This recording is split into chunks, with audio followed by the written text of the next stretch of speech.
The restaurant was glowing with soft golden lights, the kind of place where laughter clinked with wine glasses and every table smelled of roses.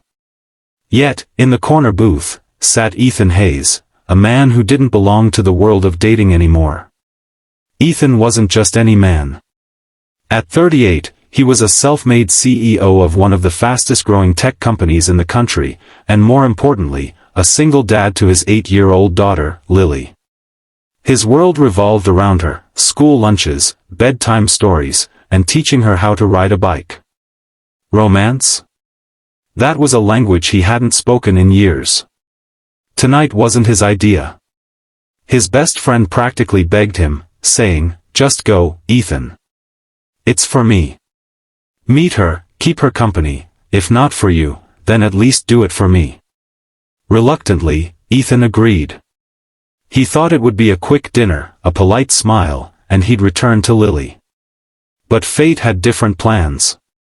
When the door opened, and she walked in, Ethan forgot to breathe for a moment. Her name was Anna. She wasn't dressed like the women who usually filled his calendar with charity galas and business dinners. Instead, she wore a simple dress, clean, neat, but clearly old. She clutched her purse nervously, glancing around as if she didn't belong in such a fancy restaurant. And yet, to Ethan, she was the most genuine thing in the room. "Hi," she said softly, almost apologetic, as she slid into the seat across from him. I hope I'm not late. The bus took longer than I expected." Ethan blinked. The bus? Most women he met arrived in sleek cars with chauffeurs waiting outside. But Anna, she'd come by bus.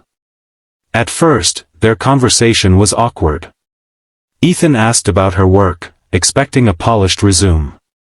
Instead, she admitted she worked part-time at a bakery and took care of her sick mother at home. "It's not much," she said with a shy smile, "but it pays the bills, and family is everything, right?" Those words struck Ethan like lightning. Family.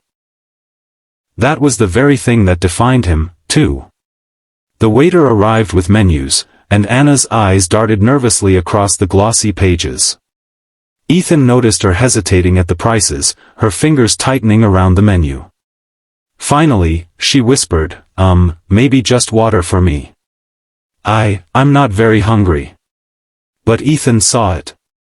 He saw the way she glanced at the cheapest dish and quickly looked away. Without a word, he ordered for both of them, something hearty, something simple. When the food arrived, Anna's eyes softened, and for the first time, she laughed. It was the kind of laugh that filled the empty spaces inside him.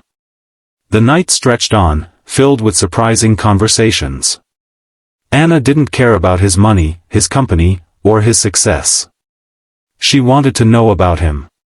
About Lily. About the things that made his heart ache or smile. No one had ever asked him that before. And Ethan found himself telling her things he hadn't shared with anyone. But then, just as the night felt like a dream, Anna's phone buzzed. Her face paled. She whispered something about her mother needing medicine, and she quickly excused herself. Outside, Ethan followed. There she was, standing in the cold, counting crumpled bills under a streetlight, panic in her eyes. Something broke inside Ethan at that moment. Here was a woman who had given him the most honest evening of his life, and she was struggling to afford basic medicine. Quietly, he walked up, handed her his coat, and said, "Let me help." Anna shook her head fiercely. "No. I don't want your money. I'm not here for that. Please don't think." But Ethan interrupted, his voice gentle. "I don't think that. I think you're the kindest person I've ever met. And maybe you walked into this restaurant for a reason." Her eyes glistened. For a long moment, she didn't speak. Then finally, she whispered, "You don't even know me." Ethan smiled softly. "Then let me."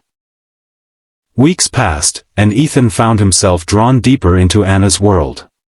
He met her mother, saw the cramped little apartment where they lived, and even tasted her homemade bread, warm, imperfect, but made with love. For the first time in years, Ethan felt human. Not a CEO, not just a dad trying to hold it all together, but a man capable of love again. And Anna? She found a family in him and Lily, who adored her from the very first moment she braided her hair and read her a bedtime story. The world would never understand why a billionaire CEO fell for a poor girl who took the bus to work. But Ethan did. Because love, in its truest form, wasn't about wealth or status. It was about compassion, sacrifice, and the way someone made you feel less alone in this world. One evening, while they all sat at the kitchen table, Ethan, Lily, Anna, and Anna's mother, Ethan looked around at the mismatched plates, the laughter, and the warmth in the room. And he realized. This wasn't just love. This was home. Sometimes, the richest hearts are found in the poorest circumstances. And sometimes, a blind date meant for someone else, is destiny's way of writing the love story you never knew you needed.